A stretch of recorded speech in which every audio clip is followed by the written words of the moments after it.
guys, it's your girl Asia. I'm back with another video. So today's video is going to be a hair review, and it's going to be a watercolor method video. So without further ado, let's get right into this video. If you're new here, like, comment, subscribe. If you're not new here, like, comment, and share. So the hair that I got today came in this little FedEx box. It says large.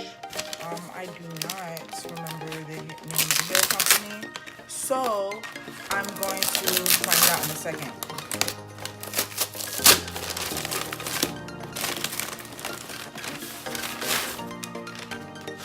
So it comes in this box, and it's all banged up, but it comes in this box, and it says 100% human hair. It comes with free lashes. And it's from AliExpress. It's from Favor Hair. So yeah, thank you for your purchase. I hope you're happy. Okay, cool. So what I got today was a 6-person wig. It's 20 inches and 150. It also came with a wig cap.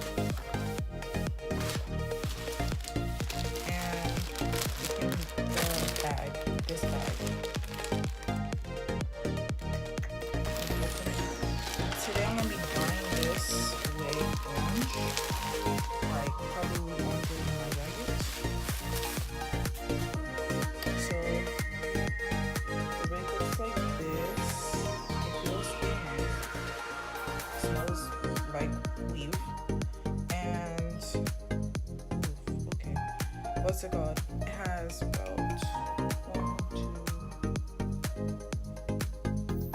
has 4 combs and it has adjustable straps, and it feels pretty nice. So what I'm gonna do is I already have the water boiling and I already have my pot, and we're gonna go ahead and we're going to go dye this wig.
This is a 20-inch wig. It has lace in the back and the front, 4 combs on the left, 2 sides on the front, and also it is pre-plucked. I did not do any plucking. It is pre-plucked. Also, I really like this wig so far. I have not straightened it yet, but I will tomorrow morning, and we'll see how that goes. Well, I'll see how that goes because I'm not gonna record it. But yeah, without further ado, I'm gonna go to bed. And I hope you guys loved this video because I was dying to do this video. And yeah, I haven't ever made a video of me actually installing my own wig, so I was kind of like skeptical of it. So without further ado, I shall be leaving, going to bed and stuff. Good night.